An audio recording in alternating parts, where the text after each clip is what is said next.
The following comedy routine was written by Bert Susanka, songwriter, guitarist, and singer of the Huntington Beach, California-based band, The Ziggins. While writing this comedy routine, Bert was diagnosed with ALS, also known as Gehrig's disease.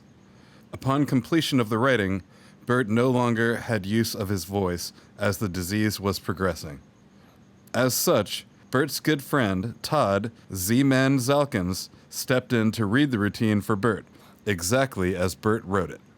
Todd Zalkins is the author of the novel Dying for Triplicate and the subject of the documentary film from 2017 called The Long Way Back. Mr. Zalkins is a frequent lecturer and drug crisis intervention specialist who is dedicating his life to rescuing people from the depths of drug addiction. We thank Todd for his willingness to be Bert's voice.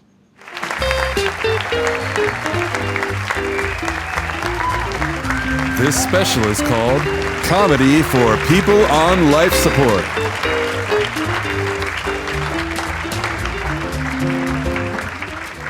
Hey, everybody, thank you so much. Good evening, and thank you for coming out. I want you all to enjoy your night out, being young and healthy. I tell you, it goes quickly. Just like that, I'm old and sickly. It's not easy being old. The other day, I went to my doctor because I twisted my ankle. He gave me a prostate exam. And that wasn't the weird part. The weird part was we were still in the waiting room. Nowadays, if I meet a woman my age, I don't ask her if she's single. I ask her if she's shingle. Hey, true story though, my wife recently bought me a book to help me. It's called The Aging Brain. I lost the book. Speaking of my wife, I asked her if we could have an open marriage. And believe it or not, she agreed. She said I'm open to divorce, then she opened the door for me to get out. I tell you, it's not easy being married. Even after all these years, my wife said she needed to go find herself.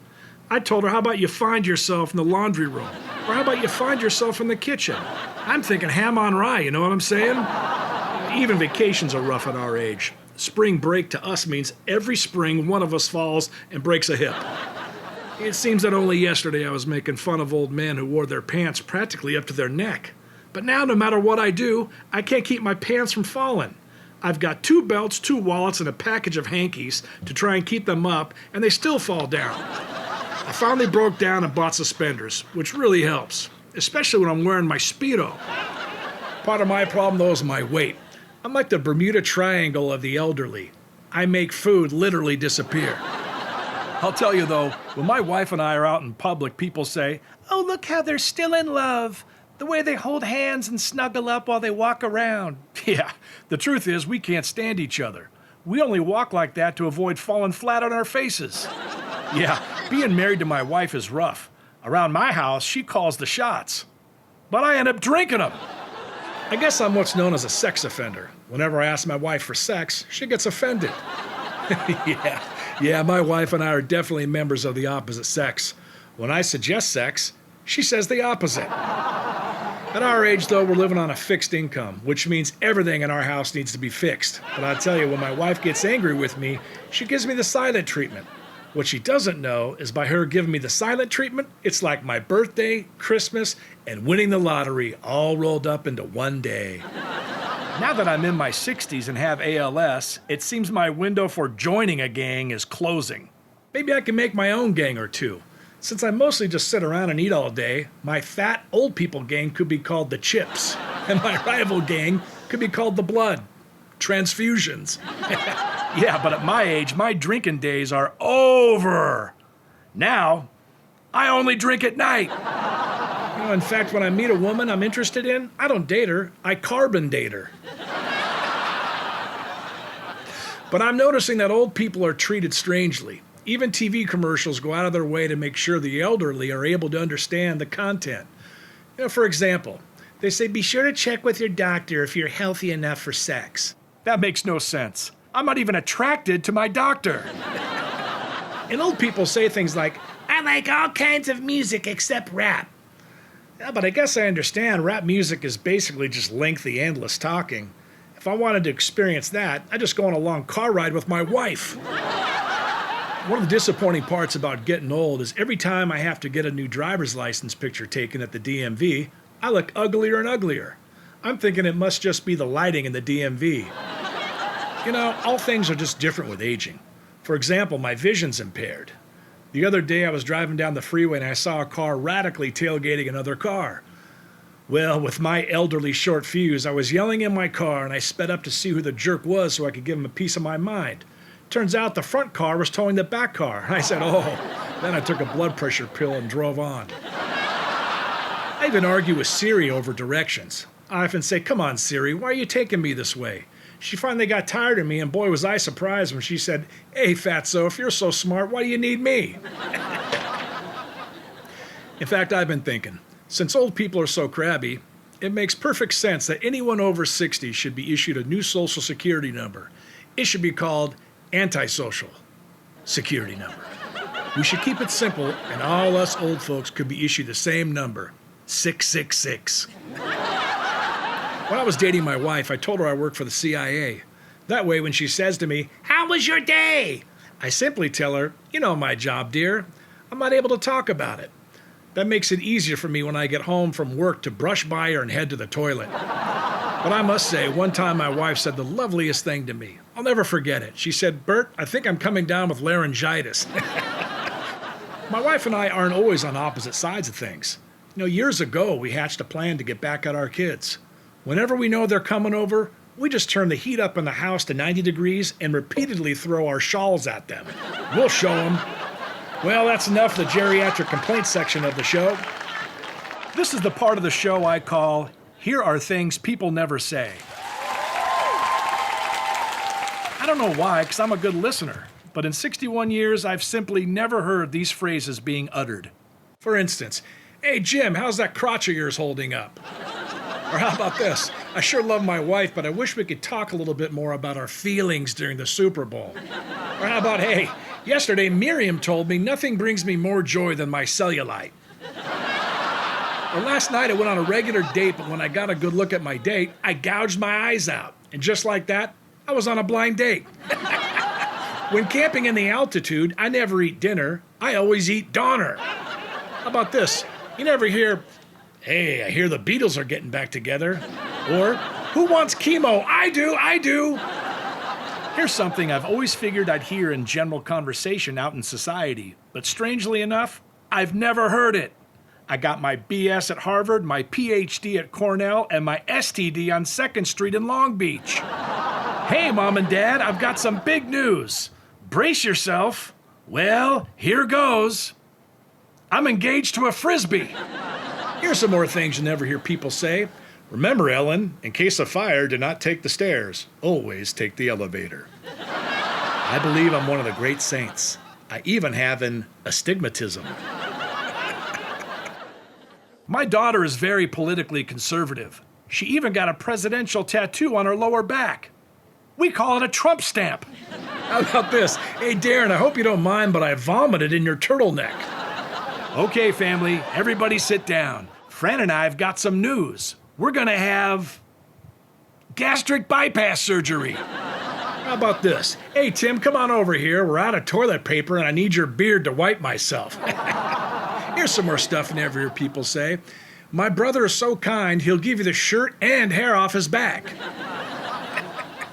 I've got some bad news, Mike. Reese Witherspoon called and she wants her ovaries back. This year for Christmas, I don't want any gifts. All I want is to be surrounded by my family and friends and forced into a detox center. I just keep it simple, Phil. I never go anywhere without my crotch. Hey, Nick, the wife served meatloaf for dinner tonight, so when I go to the can after dinner, I'll actually be pinching a loaf. Wow, Terry, your boys are really getting big, and so's your wife. What's her secret? Oh, that Martin Luther King. He was way off. I like a man who's not afraid to wear Speedo. To church. On Easter. And finally, the last few things you'll never hear people say. Hey, kids, never take drugs out of my purse. I found my wife in bed with another blanket. Excuse me, waitress, can you be sure the waiter spits in my Cobb salad? How about this one? I have a stalker, but I spent the day with him. He's just so down to earth. And we're all so happy Meredith just received a certificate for having the biggest butt in the entire PTA.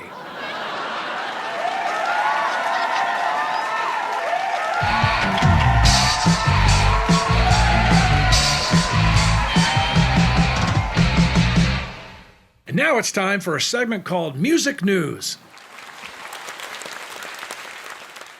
In case you're unaware, tribute bands are popping up everywhere. Tribute bands are typically local musicians who play the songs from famous bands in a local venue. And sometimes the tribute bands even dress like the original band to give the listener an experience like almost being there to see the original famous band playing live. Another huge trend in the music business is established musicians from popular groups starting new bands with other musicians who are also popular established groups. According to our research, here's some examples that our staff has unearthed about these exciting new trends in the music business. Apparently, a group of local clergymen have put together a tribute band regarding legendary rockers Van Halen. They call themselves Hot for Preacher. A group of gentlemen who met in a nudist colony have formed a Rolling Stones tribute band. The name of the group is Jumpin' Jack Flasher.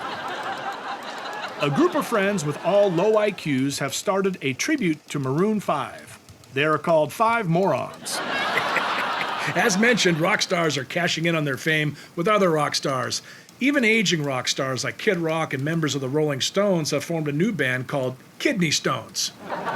80s one-hit wonders Quarter Flash have come together with legendary Pretenders singer Chrissie Hynde. They're now recording a new album under the name Hindquarters. And Neil Diamond apparently has some fans who met in a drug rehab facility. They put together a tribute called Sweet Carolina Coke. Yet another tribute band is gaining popularity. A group of fellows who also met in a drug rehab facility are doing a tribute to the legendary 70s band Kansas. They call themselves Angel Dust in the Wind. I'm also hearing that some factory workers at Planters Peanuts have generated a Johnny Cash tribute act. They call the group Johnny Cashew. In a big music development, it's been reported that members of Led Zeppelin have joined forces with Aerosmith singer Steven Tyler to form an exciting new supergroup they call Hairway to Steven. A British group of brothers, who unfortunately all suffer from herpes, have come together to make a tribute to the Bee Gees. Their name is Saturday Night Fever Blister. Punk legends X and members of Motley Crue have formed a collaboration putting together a new group called Crew X. I don't know about you, but I'm itching to hear them. Even children are getting in on these new trends, as apparently a group of kids from Los Angeles have put together a Guns N' Roses tribute band. I'm told these young people call themselves Welcome to the Jungle Gym. Well, as you can see, the music business is abuzz with all these startling new groups. I'm getting word here in my earpiece. Hold on, that still more groups are coming into our news desk. And now, this just in. I'm told that 80s rockers Twisted Sister are the subject of yet another tribute band. This one is by a group of men who met in an old age home. They're called Twisted Colon. I'm also hearing these elderly fellows have recorded their first single called We're Not Gonna Take Our Medicine. A set of friends who met in a bird-watching club got to talking and discovered they're all big fans of the group Nirvana. They're now doing a tribute band to Nirvana called Smells Like Dean's Parrot. A group of frigid women have started a tribute to the band Yes. The band is called No! 5 obese men and women have put together a tribute to Fleetwood Mac. They call themselves Fleetwood MacDonalds. Apparently, yet another Guns N' Roses tribute has popped up. In this one, several post-war amputees are performing under the moniker Sweet Child of Minefields. Reggae legends Burning Spear have joined forces with 80s Grammy winner Christopher Cross. The band is called Burning Cross. They aren't doing well on the West Coast, but they're very popular in the South. In a strange collaboration, Def Leppard recruited the fellows from They Might Be Giants to put in place a new group called They Might Be Deaf. In perhaps an even stranger collaboration, members of the 80s rock band Skid Row have united with 80s crooner Richard Marx to form an exciting new group called Skid Marks. Across the pond, a set of friends who all suffer from chronic constipation have been playing in a tribute band to the Beatles. They're called The Long and Binding Load. In similar fashion, a group of gents who met in alcohol rehab have put together a Paul McCartney and Wings show called Liver, Let Die. California punk rock heroes Face to Face met up with legendary Led Zeppelin singer Robert Plant and decided to collaborate. They're calling their group Face Plant. A group of dirty hippies have formed a tribute band to the 90s band Faith No More. It makes perfect sense. They're called Bathe No More. As you can see, these trends in the music business are rapidly increasing. Here are a final few that our research staff has unearthed. 4 men working for Frito-Lay got to talking in the break room and discovered they all love the group Rage Against the Machine. These 4 now do a tribute calling themselves Rage Against the Vending Machine. In a remarkable development, the remaining members of the Beatles are in the studio cutting a new song with the great Dolly Parton. The song is called I Want to Hold Your Gland. A group of AC/DC fans, who unfortunately are big-time racists, have named their AC/DC tribute band Back in Blackface. In an irreverent take on a tribute to ZZ Top, 3 female exotic dancers have put together a tribute to the music of ZZ Top. Their band is called ZZ Topless. A group of narcissists who met in a narcissist psychotherapy group are performing under the name the Self-Righteous Brothers. In what may be the most unexpected group to form, the family members of the late Rodney King, in tribute to Rodney's thoughts, have put together an instrumental 60s surf-style band called Can't We All Just Get a Longboard? A group of urologists were chatting at a convention, and they were thrilled to find out they're all big Jim Croce fans. As soon as the convention was over, they formed a Jim Croce tribute band called Jim Croce. In Minnesota, a new tribute group made up of all librarians are putting on a Jane's Addiction tribute, calling themselves Jane's Addictionary.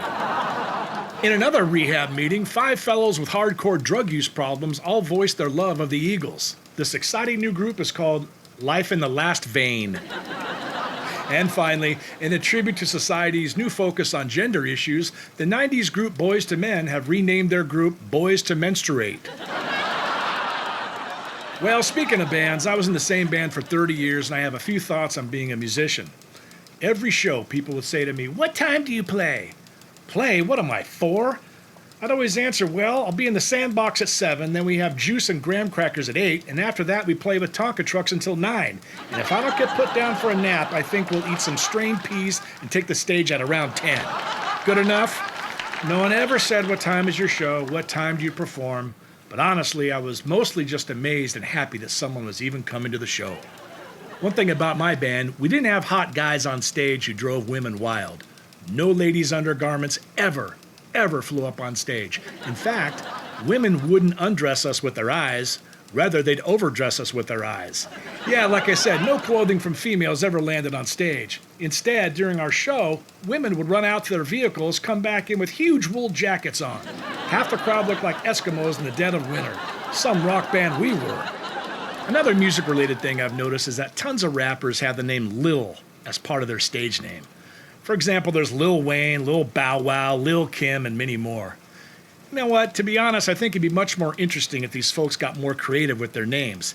I'd like there to be a white rapper called Lil Talent, an Asian rapper named Lil Driving Skills. How about an African-American rapper called Lil to No Child Support? Or a Mexican rapper who goes by Lil Too Much Drinking and Loud Music on the Weekends?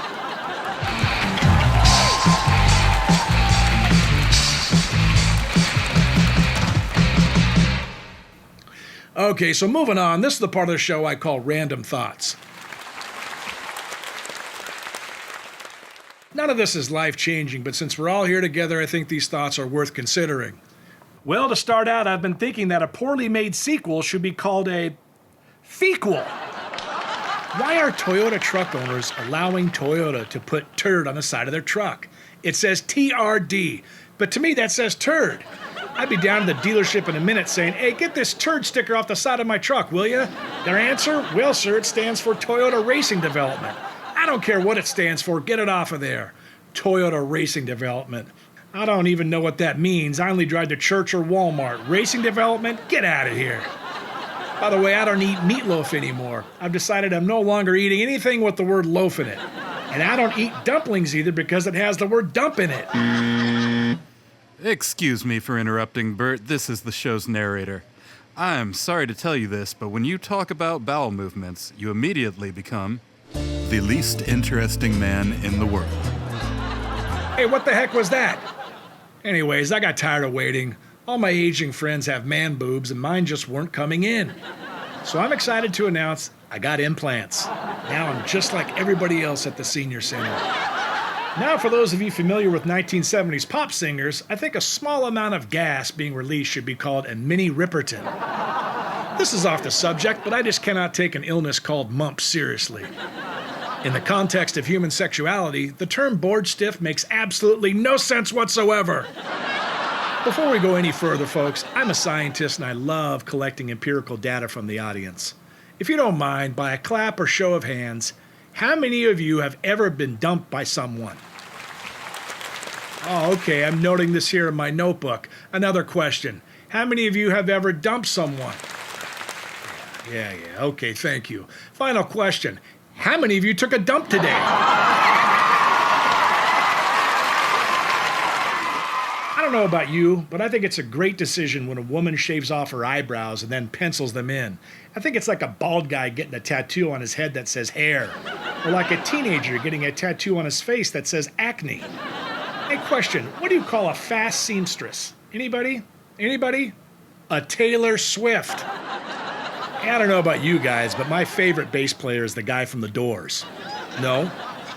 Actually, that's not right. He's my second favorite. My favorite bass player in the world is from the White Stripes. Well, yesterday I spent 2.5 hours on the freeway. I guess that makes me a human trafficker. By the way, this has nothing to do with anything, but the word civic spelled backwards is civic. Continuing on with my random thoughts, I think difficulty delivering a huge couch should be called a cesarean sectional. At my age, I spend my nights like ISIS, getting bombed. My dog is dyslexic. Every time he sneezes, I say, "Dog bless you."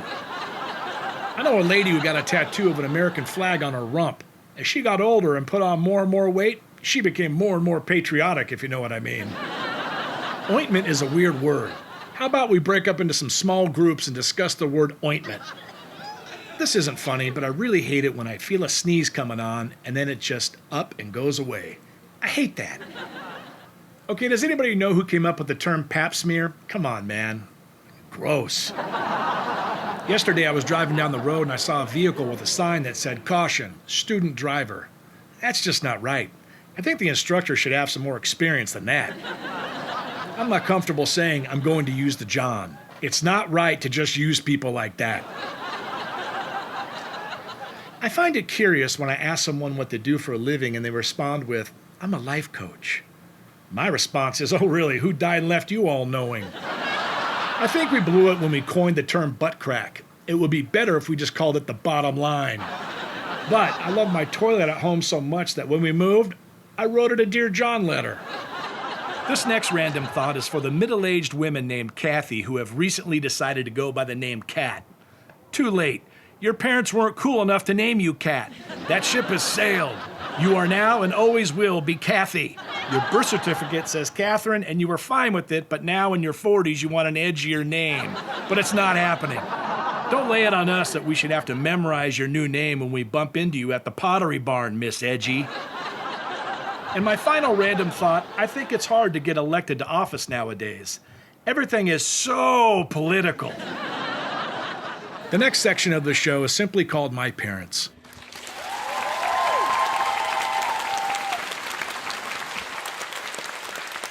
My mom and dad have both passed, but they left me with some great memories. My mom was suffering with Alzheimer's, and I said to her, "Mom, what do you think of all this transgender talk we hear so much about nowadays?" Mom said, "Transgender? Is that a new airline? Because I don't fly much anymore, son." One time as a compliment, I told her, "Mom, you're a great grandmother." She said, "I'm not a great grandmother yet. I'm just a grandmother." So I said, "No, Mom, I'm saying you're a great grandmother." She said, "I just told you, I'm not a great grandmother. I'm just a grandmother." And this went on for about 10 minutes. My parents had 7 kids and I'm the youngest. They actually wanted more kids, but when I was delivered, it rendered my mom unable to have more kids. When someone would ask my dad, "Why are you having more kids?" he'd say, "It's just one more bowl of soup out of the pot." He was a man of great faith and believed what the Bible said, that children are a blessing from God. A great man. True story. I remember one time I came home and saw my dad sitting on a chair. He had a giant soup ladle attached to a jump rope that was tied around his waist. When his back would hurt, he would spin the ladle and the rope would tighten up one of my textbooks called Warner's English Grammar and Composition that he had snugly tied up against his low back. Seeing him periodically spin the ladle was absolutely hysterical to me, but I was bummed his back hurt.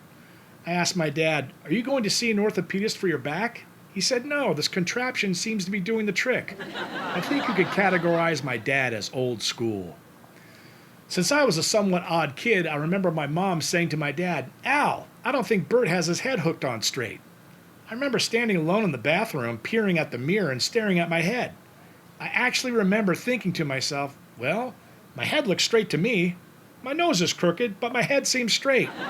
But she's my mom, so she must know better than me if it's crooked. If I was smart, I would have been happy, as I could have always gotten a gig at the Carnival Freak Show, billed as, "Step right up, folks. Come and see the boy who doesn't have his head hooked on straight." My dad was the most non-materialistic person I ever met. People would ask him, "Hey, Al, what kind of car do you have?" But he never knew the name. He knew if it was a Ford or Chevy, that's how he pronounced it. But he never knew the model. He'd just say, "Well, it's brown and it's a four-door." In my entire life, I never heard my dad say, "I wish I had anything." Not once. He was content with what God had provided. Continuing on about my loving, faithful parents, one time all 9 of us came to visit and we were sitting at our huge kitchen table. I was parallel to my mom and she got a good look at my nose as I was chatting. She said to me in front of everybody, "My gosh, Bert, what has happened to your nose?" I reminded her, "Mom, remember? It was broken when I was playing basketball and my right eye socket was broken too." She said, "Yes, I remember, but that is not your nose." I said, "Well, it is now, Mom. Insurance refused to fix it." She said, "Well, all I know is that's not the nose you were raised with." My siblings and I howl to this day about that, and when I first see them, at least one of them is sure to say to me, "That's not your nose." Another classic mom story. She called me up to say, "I'm reading an article about the other band on your record label called Sublime, and the article mentions you." She continued, "The piece says Sublime plays a style of music called Riga. Maybe it's pronounced raggae. What is that?" I explained to her it's called reggae. She couldn't grasp how to say reggae, so as the conversation continued, she called it rigu and raga. Finally, to make it easy for her, I told her it's pronounced ragu, just like the spaghetti sauce. When my mom was in the late stages of her Alzheimer's, the only thing she was able to do was mouth the words, "I love you," over and over to me. Now she's a holy woman of God in heaven with Jesus. I'm so happy for her. All right, well, moving right along, this next section of this performance is simply called Church.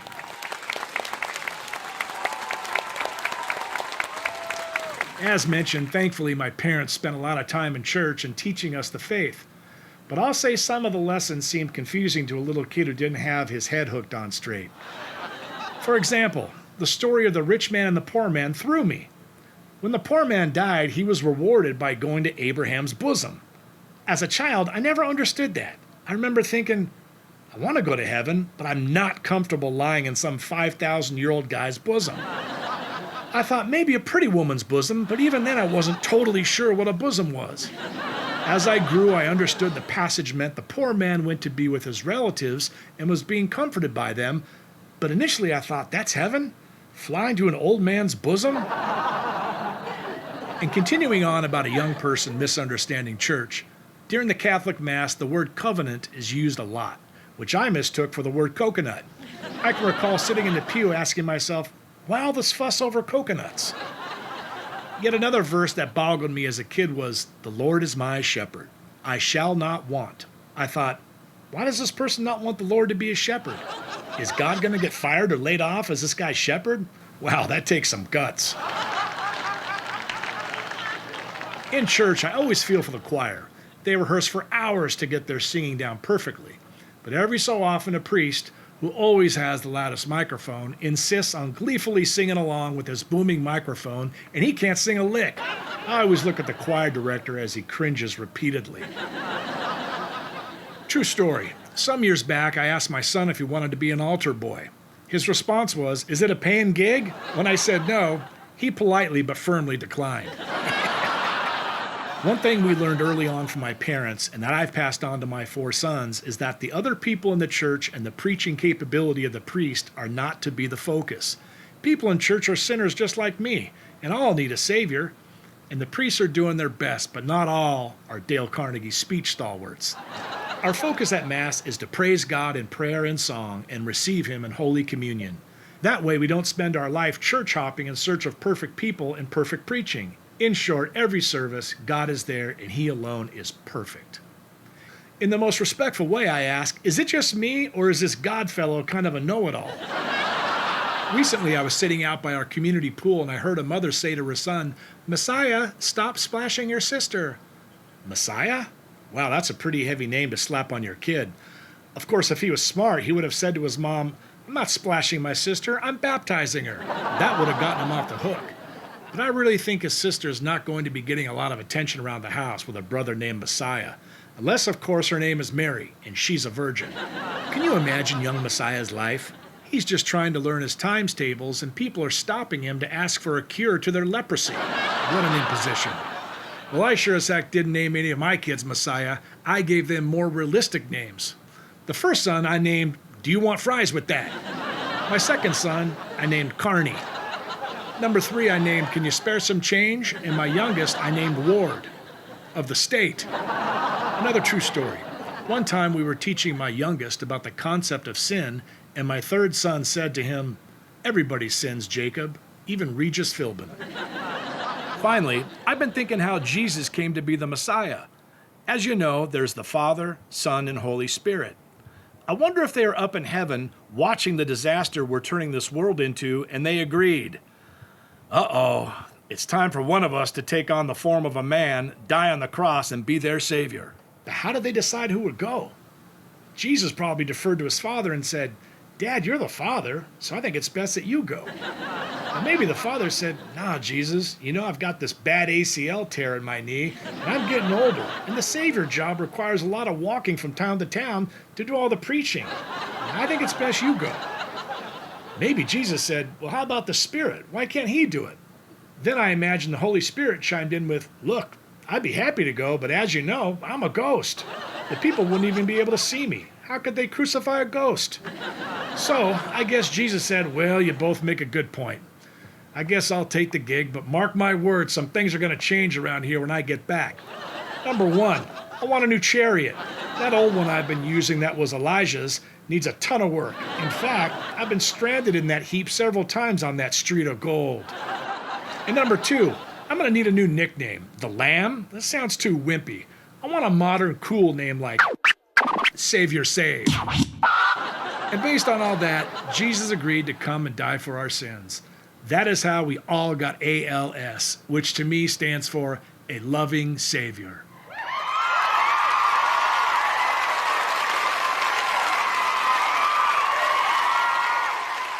Moving right along, this section of the show is called The English Language Gone Amok.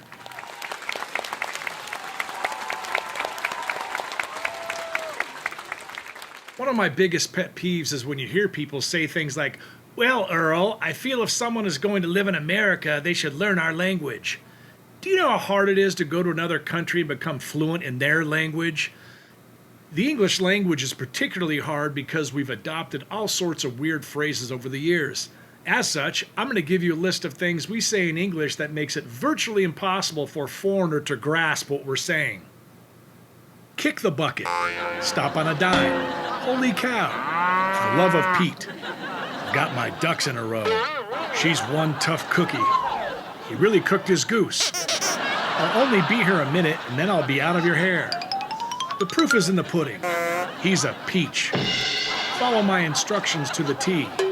I will, by George. Are you guys seeing what I mean? This is a confusing language to learn, and we need to be patient with our new arrivals into the U.S. Here's some more. Oh, fiddlesticks. This place is for the birds. They don't know me from Adam. Cute as a button. No strings attached. This is turning into a wild goose chase. Justin's comment left me scratching my head. I'm pleased as punch. Clean as a whistle. Wait, whistles are filthy. Bill was 2 sheets to the wind. Neither here nor there. Well, it's gotta be somewhere. If he think he's not paying, he's got another thing coming. Dan is under the weather. Wait, think about it, man. Aren't we all under the weather all the time? That's it in a nutshell. After the argument, Fred got kind of squirrely. I'm glad we touched base. Now that's a horse of another color. Never mind, Sheila. She's just trying to get your goat. Ben is a smart aleck. What's an aleck? I work like a dog, huh? Dogs just lie around all day. We were just horsing around. Make a beeline for it. Hey, Rich, can you fix my car? Sure, piece of cake. Well, words are confusing and sometimes illogical, but sometimes words sound like they should mean something else. For example,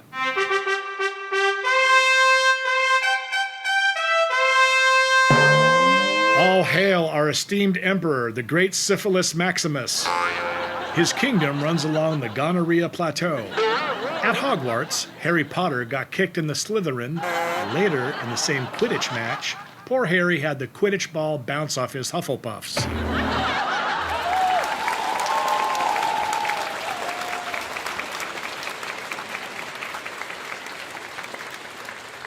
Well, now that I've driven the English language into full stupidity mode, I think it's best we move on to this section I like to call Things to Discuss Instead of Doing Your Work.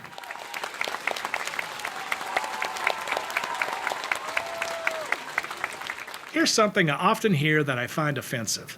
Someone is mentioning someone else in conversation, and coincidentally, the person being mentioned just happens to walk up at the exact time. Right away, the person says, "Oh, there's Jim now. Speak of the devil."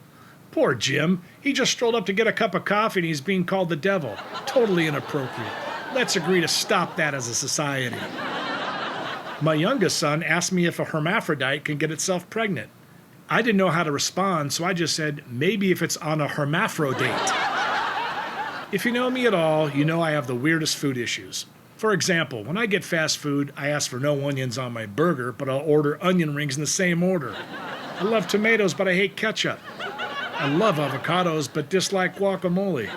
Hey man, sometimes they mix stuff in with the avocado. I like pickles, but not relish. Finally, I'd rather die than eat sour cream or mayonnaise. It's not funny, it's just weird.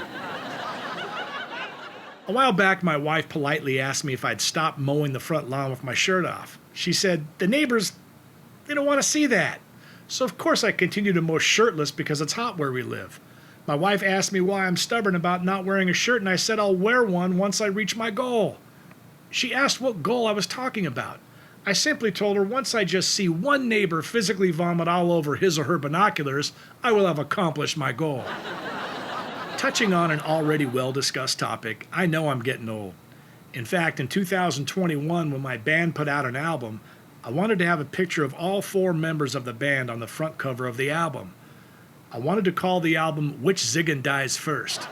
Then the fans would go to a link and cast their vote about who will die first, based on the way we each look. The idea was that the winner who picked which Ziggin would die first correctly would receive a free shovel. Unfortunately, I got outvoted by the rest of the group, and so we ended up calling the release Organ. Boring. Time for a cheesy joke. What do you call it when you tickle a Scantron? A test tickle.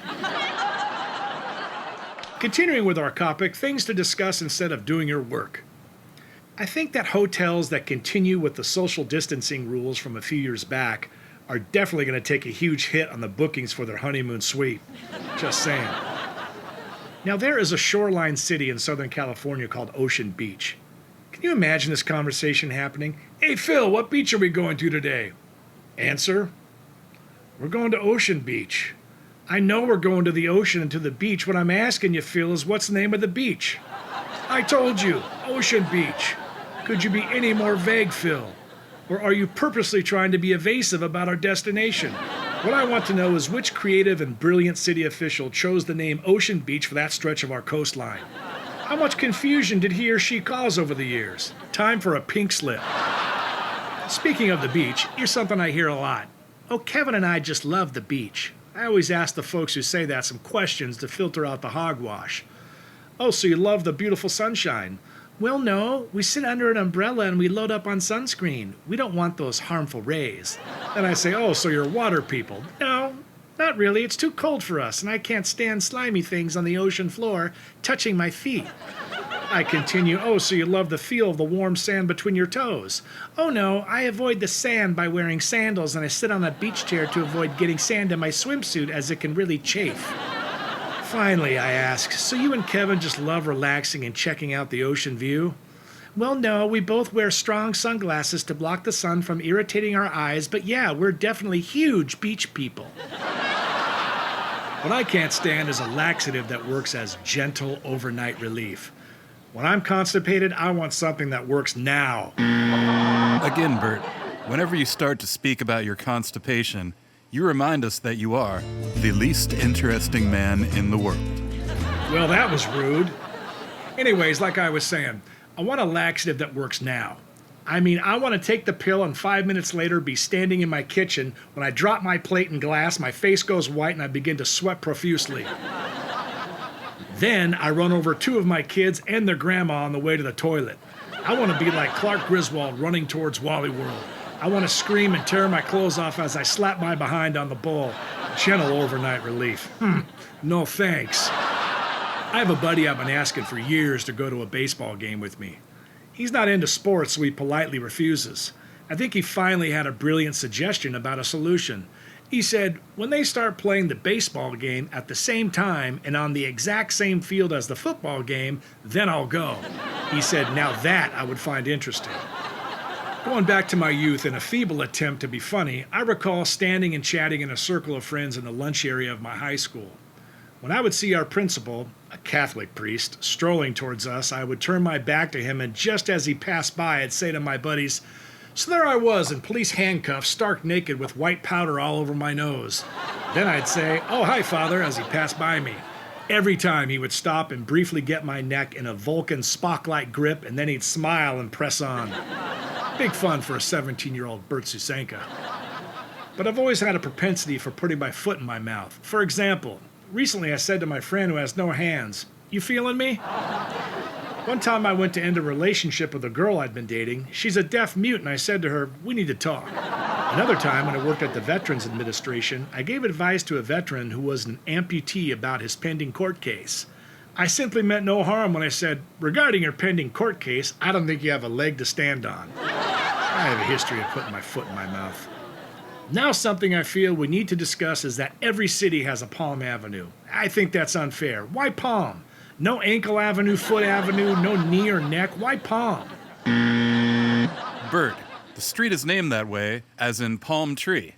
You know, like other streets, like Olive, Spruce, Magnolia. It has nothing to do with the palm of a hand. Well, why can't we have body parts as streets? It'd be more interesting if we gave directions like this. Take a right on Tonsil, left on Mucus, do a U-turn at Ovary. I'm tired of Main Street and Grand Avenue. How about we get more creative, like turn right on Assassination, left on Dry Heaves, then cross Dysfunctional, go 1 mile until you hit STD Boulevard, then cross I Hate My Life, and when you hit Booger, you're there, at the corner of Booger and Death Wish. If you get to assault with a deadly weapon, you've gone way too far. Isn't that more fun than Palm Avenue, Main Street, and Grand Avenue? Since I've gotten older, I need to pay close attention to my ears and nose. Unfortunately, the spinning hair removal device I bought simply didn't work very well. So I'm on a mission now to find a device that really works. I want to stick it up my nose and see nasal cartilage and blood flying all over the bathroom and even across the hallway. This is similar to my beef with laxatives that provide gentle overnight relief. I'm too old for gentle. Perhaps you can all help me with a question I have. When a coworker sneezes, how many times are you obligated to say God bless you? I say twice. The third sneeze, they're on their own. If I do more than 2 God bless yous, I'm going to be accused of being a religious zealot. Still, I worry about sneeze number 3 that my work colleague will say, didn't my third sneeze warrant a God bless you too? And then I've got to feel guilty the rest of my shift. What do you say we break up into small groups right now and try to come to a consensus on this so I can get a decent night's sleep again? Now, regarding Facebook birthdays notifications, if you're the type that says, for my birthday this year, please stop. Unless you're a 13-year-old named Brittany or Tiffany, or you are Brittany and Tiffany's junior high friends, your birthday means nothing to anybody. And we're not jumping through hoops for you, not now, not ever. I saw one the other day that said, for my birthday this year, I'm asking all left-handed libertarians to smear knockwurst in their hair to show a sign of support for the Tibetan tree maggots. Tree maggots this!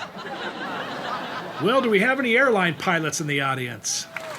Okay, well, pilots, I have a request. Please don't come on the intercom and say we'll be landing in 25 minutes. For us weary travelers, 25 minutes seems like 2 hours when the hope was you were saying we'll be landing in 5 minutes. Please only come on to say we're making our descent and we'll be landing in 5 minutes. Any more minutes till landing than that and we'll start hijacking your pretty stewardesses. Repeatedly. Thank you.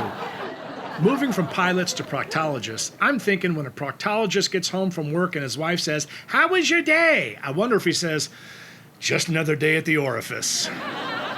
Just a random little thought. No man has ever put clothing on his pet, nor will any man. Well, continuing with things for us to discuss while you should be doing your work, something I've been hearing my whole life is just after a baby boy is born, folks say, "Wow, look at his hands and feet. He's going to be a big boy." You got yourself a football player there, Mitch. But you never hear, "Wow, Mitch, your daughter is going to be a big one. I'll bet she ends up destroying other broads in the roller derby." So where is all this excitement about a big boy coming from? Great big people have a higher incidence of hypertension, cardiovascular issues, diabetes, and obviously obesity. Why the celebration about that? I think at the hospital it's more appropriate to hear, "Hey Phil, congratulations on having a tiny wimp of a kid. He just boosted his lifespan." Well, my family's so dysfunctional, we had to implement our own family government to get absolutely anything done around the house. So we voted, and here's how it turned out. My son is Tweaker of the House. My daughter is Secretary of Hate. My wife is Vice's President. And I was unanimously voted fat jerk who bosses everyone around. Now that I'm sickly, I continue to battle with constipation. The least interesting man in the world. Where does that interruption keep coming from? I think my constipation references are absolutely spellbinding and fascinating. Anyways, like I was saying, as a constipated man, whenever it's finally time to go, I know it'll be a lengthy process, especially because no job is complete until all the paperwork is done. As such, when I head to the John, I bring my cell phone, a magazine, some brandy, and a cigar. Sometimes I'm in there so long, I even order DoorDash. When I hear the DoorDash guy knocking on the front door, I just yell at him to bring it on up. I know it's a bit awkward for my DoorDash guy, but he obliges me because he knows I tip well. The tip is even bigger if I have him bring me up the plunger.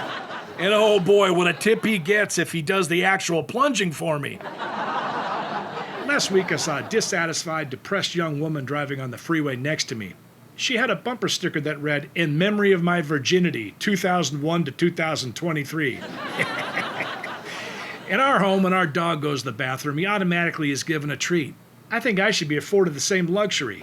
I picture my wife standing outside the bathroom door saying, "Honey, when you're done in there, there's a beautiful new Rolex watch out here for you. If not a Rolex, I'll settle for a ham sandwich and a glass of milk." If you're not aware, I just got back from doing a series of comedy shows in Alabama. Wow, things are very different over there. I was in my hotel room watching TV, and the commercials in particular are very different. One commercial was for Mary KKK Cosmetics. Another was about getting a free Slurpee at the Circle KKK. Then they advertised a job with good pay and a 401 KKK. Finally, the jewelry store ad began with a jingle I recognized for "Every kiss begins with K. KK." Finally, I couldn't take it anymore, so I turned off the TV, and when you know it, the couple in the room next door were listening to old-time radio, and the strain of a song was very familiar to me, as it was a song from my youth. Much to my dismay, they had adjusted the lyrics into "KKK, Sarah, Sarah, whatever will be, will be. The future's not ours to see.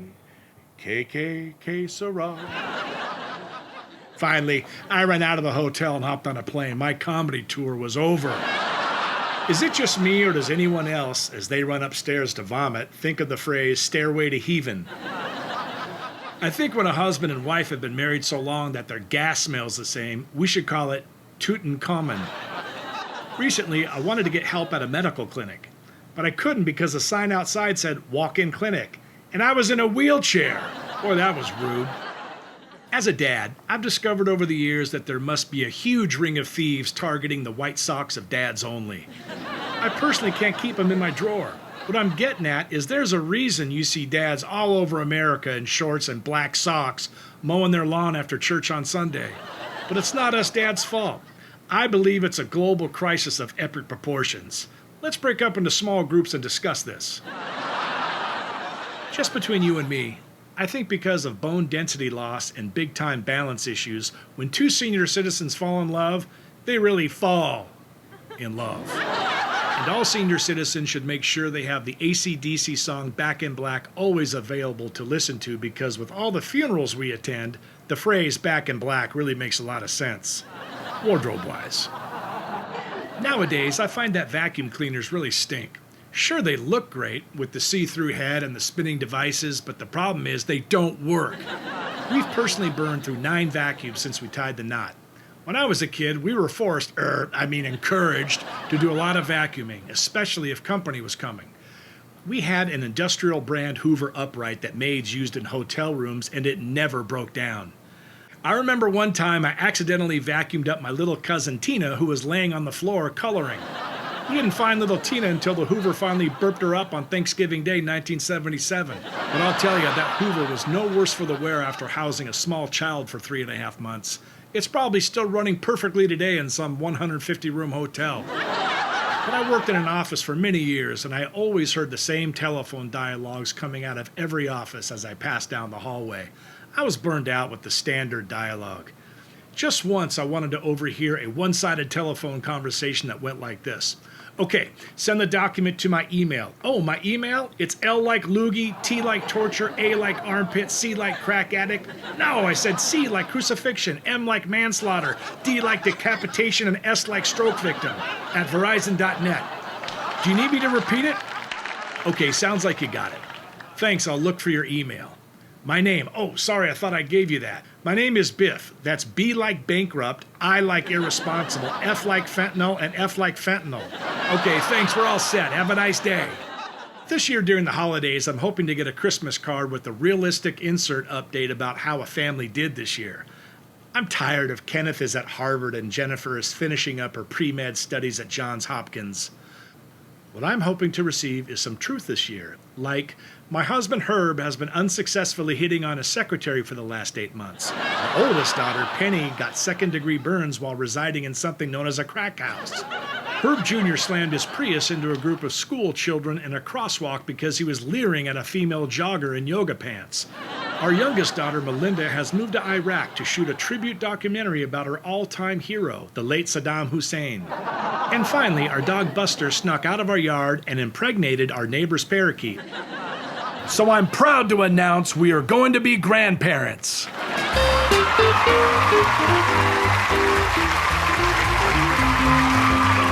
Well, thank you, ladies and gentlemen. We hope you have enjoyed the comic stylings of Bert Susanka as presented by Todd Zalkins. And a special thank you to Chris Jackson, who recorded this comedy special. Finally, Bert asked us to let all you Ziggin friends know that God knows what is best for him. And as far as Bert is concerned, ALS stands for one thing and one thing only: a loving Savior.